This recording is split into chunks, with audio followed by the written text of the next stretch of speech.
Welcome to Shantala kitchen. ಈ ದಿನ ನಾವು ಅವಲಕ್ಕಿನ ಉಪಯೋಗಿಸ್ಕೊಂಡು ಅವಲಕ್ಕಿ ಮತ್ತು ಆಲೂಗೆಡ್ಡೆ ಉಪಯೋಗಿಸಿ ಒಂದು ಕಟ್ಲೆಟ್ ಮಾಡೋಣ. ಇದನ್ನು ಡೀಪ್ ಫ್ರೈನಾರು ಮಾಡ್ಬೋದು ಅಥವಾ ಶಾಲೋ ಫ್ರೈನಾರು ಮಾಡ್ಬೋದು.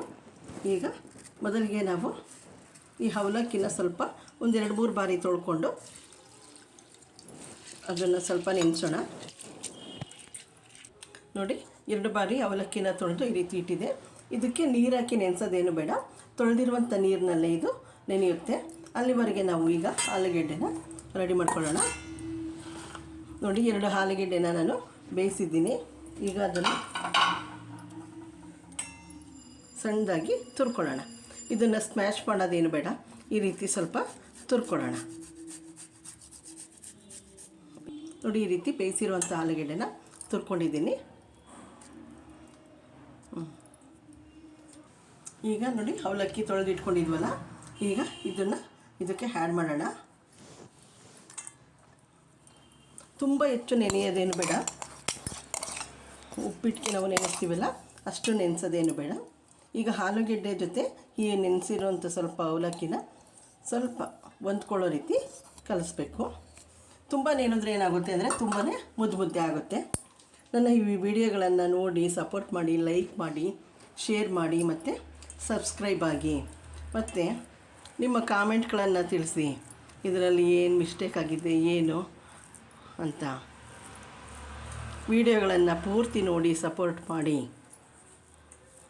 ಅವಲಕ್ಕಿನಲ್ಲಿ ಐರನ್ ಅಂಶ ಯಥೇಚ್ಛವಾಗಿರೋದ್ರಿಂದ ಈ ರೀತಿ ಹಲವು ತಿಂಡಿಗಳನ್ನು ಮಾಡಿ, ಅಂದರೆ ಕೇವಲ ಬರೀ ಉಪ್ಪಿಟ್ಟೆ ಮಾಡಿದ್ರೆ ಮಕ್ಕಳು ತಿನ್ನೋದಿಲ್ಲ.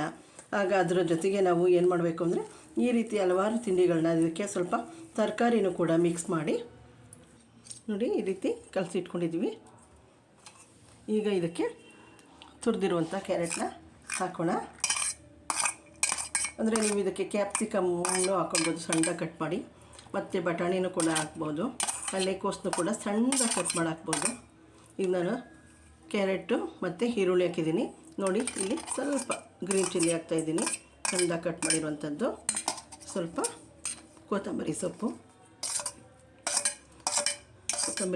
ಫ್ಲೇವರ್ಫುಲ್ ಆಗಿರುತ್ತೆ ಹಾಕಿದ್ರೆ. ಇದನ್ನು ಯಥೇಚ್ಛವಾಗಿ ಹಾಕಿದ್ರೂ ಕೂಡ ನಡೆಯುತ್ತೆ. ನೋಡಿ, ಸ್ವಲ್ಪ ಜೀರಿಗೆ ಮತ್ತು ಸ್ವಲ್ಪ ಚಿಲ್ಲಿ ಫ್ಲೇಕ್ಸು, ಸ್ವಲ್ಪ ಹಸಿಮೆಣ್ಸಿನ್ಕಾಯಿನೂ ಯೂಸ್ ಮಾಡಿದ್ದೀನಿ, ಸ್ವಲ್ಪ ಚಿಲ್ಲಿ ಫ್ಲೇಕ್ಸ್ನೂ ಯೂಸ್ ಮಾಡಿದ್ದೀನಿ ಖಾರಕ್ಕೆ. ಸ್ವಲ್ಪ ಕರಿಬೇವಿನ ಎಲೆಗಳು ಈ ರೀತಿ ಸ್ವಲ್ಪ ಸಣ್ಣದಾಗಿ ಕಟ್ ಮಾಡಿ ಕೈಯಲ್ಲೇ ಈ ರೀತಿ ಕಿತ್ತಾಕಿದ್ರೆ ಅದರ ಸ್ಮೆಲ್ ಹೆಚ್ಚಾಗುತ್ತೆ. ನೋಡಿ, ಈಗ ಇದಕ್ಕೆಲ್ಲ ಹಾಕಿದೆ. ಈಗ ಕೊನೆಯದಾಗಿ ಉಪ್ಪು ಆ್ಯಡ್ ಮಾಡೋಣ. ರುಚಿಗೆ ತಕ್ಕಷ್ಟು ಉಪ್ಪು ಆ್ಯಡ್ ಮಾಡೋಣ.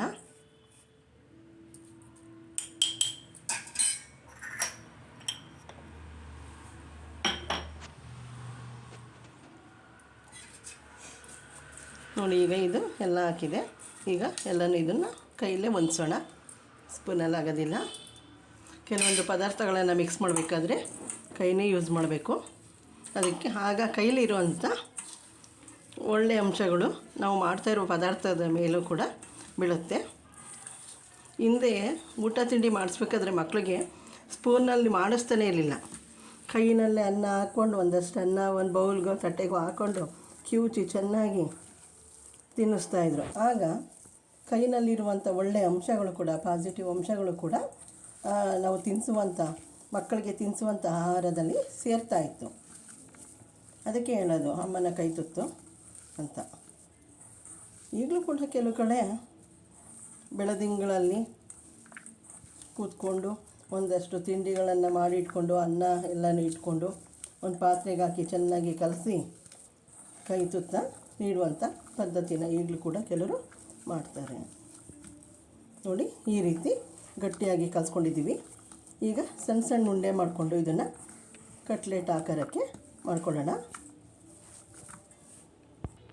ನೋಡಿ, ಹಿಟ್ಟು ಈ ರೀತಿ ಸಾಫ್ಟಾಗಿದೆ. ಈಗ ನಮಗೆ ಯಾವ ಆಕಾರಕ್ಕೆ ಬೇಕೋ, ನಾವು ಎಷ್ಟು ಮಾಡ್ತೀವಿ ಅಷ್ಟಕ್ಕೆ ಹಿಟ್ಟು ತೊಗೊಂಡು ಈ ರೀತಿ ಪ್ರೆಸ್ ಮಾಡಿ ವಡೆ ಆಕಾರಕ್ಕೆ ಮಾಡ್ಕೊಳ್ಳೋಣ. ಈ ರೀತಿ ಪ್ರೆಸ್ ಮಾಡಿ ಮೊದಲಿಗೆ ಒಂದು ತಟ್ಟೆನಲ್ಲಿ ಇಟ್ಕೊಳ್ಳೋಣ.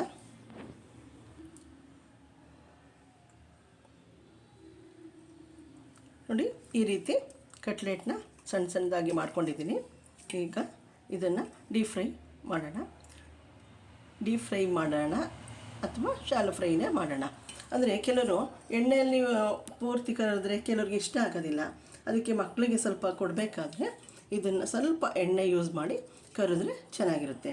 ಇದನ್ನು ಡೀಪ್ ಫ್ರೈನಾದರೂ ಮಾಡ್ಬೋದು ಅಥವಾ ಶಾಲೋ ಫ್ರೈನಾದರೂ ಮಾಡ್ಬೋದು. ಬೇಕಾದ್ರೆ ಇದನ್ನು ಕಾರ್ನ್ಫ್ಲೋರ್ 1-2 ಸ್ಪೂನ್ ಕಾರ್ನ್ಫ್ಲೋರ್ಗೆ ಸ್ವಲ್ಪ ನೀರು ಹಾಕಿ ಕಲಸಿ ಆ ಸ್ಲರ್ರಿಗೆ ಇದನ್ನು ಹಚ್ಚಿ ನೆಕ್ಸ್ಟು ಇದನ್ನು ಬ್ರೆಡ್ ಕ್ರಮ್ಸ್ ಮೇಲೆ ಅಂಟಿಸಿ ಅದನ್ನು ಕೂಡ ಮಾಡ್ಬೋದು, ಅಥವಾ ರವೆನ ಯೂಸ್ ಮಾಡೋ ಕೂಡ ಮಾಡ್ಬೋದು. ಈಗ ನಾವು ಇಷ್ಟೇ ಮಾಡೋಣ, ಸಾಕು. ಸಿಂಪಲ್ಲಾಗಿ ಅವಲಕ್ಕಿ ಕಟ್ಲೆಟ್. ನೋಡಿ, ಒಂದು ಬಾಣಲಿನ ಇಟ್ಟು ಅದಕ್ಕೆ ಒಂದು 4 ಸ್ಪೂನು ಎಣ್ಣೆನ ಹಾಕಿದ್ದೀನಿ, ಹೆಚ್ಚು ಹಾಕಿಲ್ಲ. ಈಗ ಅದಕ್ಕೆ ಈ ರೀತಿ ಕಟ್ಲೆಟ್ ಮಾಡ್ಕೊಂಡಿದ್ದೀವಲ್ಲ ಅದನ್ನು ಹಾಕೋಣ.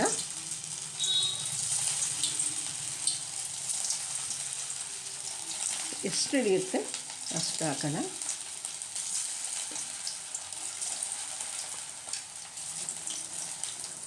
ಈಗ ಇದು 1-2 ನಿಮಿಷ ಸ್ವಲ್ಪ ಬೇಯಲಿ. ಅಂದರೆ ಫ್ಲೇಮು ಮೀಡಿಯಮ್ ಫ್ಲೇಮೇ ಇರಲಿ. ಐ ಮಾಡಿದ್ರೆ ಏನಾಗುತ್ತೆ ಅಂದರೆ ಒಳಗಡೆ ಬೇಯೋದಿಲ್ಲ, ಮೇಲ್ಗಡೆ ಮಾತ್ರ ಕಪ್ಪಾಗುತ್ತೆ. ಅದರಿಂದ ಮೀಡಿಯಮ್ ಫ್ಲೇಮ್ಲಿ ಇಟ್ಟು 1-2 ನಿಮಿಷ ಬೇಯಿಸೋಣ. ನೋಡಿ, ಬೇಯ್ತಾ ಇದೆ. ಈಗ ಇದನ್ನು ಇನ್ನೊಂದು ಕಡೆಗೆ ಸ್ವಲ್ಪ ತಿರುವಾಕೋಣ.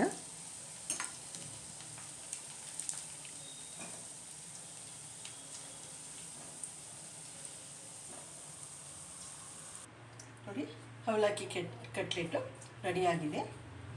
ಇದು ಸಿಂಪಲ್ ಆದಂಥ ಅಡುಗೆ. ಅವಲಕ್ಕಿನಲ್ಲಿ ಐರನ್ ಅಂಶ ಇರೋದ್ರಿಂದ ಯಥೇಚ್ಛವಾಗಿ ಮಕ್ಕಳಿಗೆ ಆಗಾಗ್ಗೆ ಏನಾದರೂ ಈ ಥರ ಮಾಡಿ ಕೊಡ್ತಾ ಇರಬೇಕು. ಅದರಲ್ಲಿರುವಂಥ ಒಳ್ಳೆಯ ಅಂಶಗಳು ಕೂಡ ಮಕ್ಕಳಿಗೆ ಸೇರುತ್ತೆ. ಮಕ್ಕಳು ಅಂತಲ್ಲ, ಎಲ್ಲರೂ ಕೂಡ ಇದನ್ನು ತಿನ್ಬೋದು. ಬೆಳಗಿನ ಉಪಹಾರಕ್ಕೂ ತಿನ್ಬೋದು, ಸಂಜೆ ಕಾಫಿ ಟೀ ಟೈಮ್ಲೂ ಕೂಡ ತಿನ್ಬಹುದು. ಮತ್ತು ಮಕ್ಕಳು ಕಾನ್ವೆಂಟಿಂದ ಬಂದಾಗ ಅವರಿಗೆ ಈ ರೀತಿ ವೆರೈಟಿಯಾಗಿ ಮಾಡಿಕೊಟ್ರೆ ಅವರು ಕೂಡ ಇದರಲ್ಲಿ ಏನು ಐಟಮ್ಸ್ ಇದೆ ಅಂತ ನೋಡಲ್ಲ, ಅವರಿಗೆ ಟೇಸ್ಟ್ ಮುಖ್ಯ. ಅದರಿಂದ ಅವರು ತಿಂತಾರೆ. ನನ್ನ ವೀಡಿಯೋಗಳನ್ನು ನೋಡಿ ಸಬ್ಸ್ಕ್ರೈಬ್ ಆಗಿ, ಲೈಕ್ ಮಾಡಿ, ಶೇರ್ ಮಾಡಿ, ಮತ್ತು ವೀಡಿಯೋಗಳನ್ನು ಪೂರ್ತಿಯಾಗಿ ನೋಡಿ ನಿಮ್ಮ ಒಂದು ಪುಟ್ಟದಾದ ಒಂದು ಲೈಕನ್ನು ಕೊಡಿ. ನನ್ನ ಈ ವಿಡಿಯೋವನ್ನು ನೋಡಿದ್ದಕ್ಕಾಗಿ. Okay, thank you for my video watching.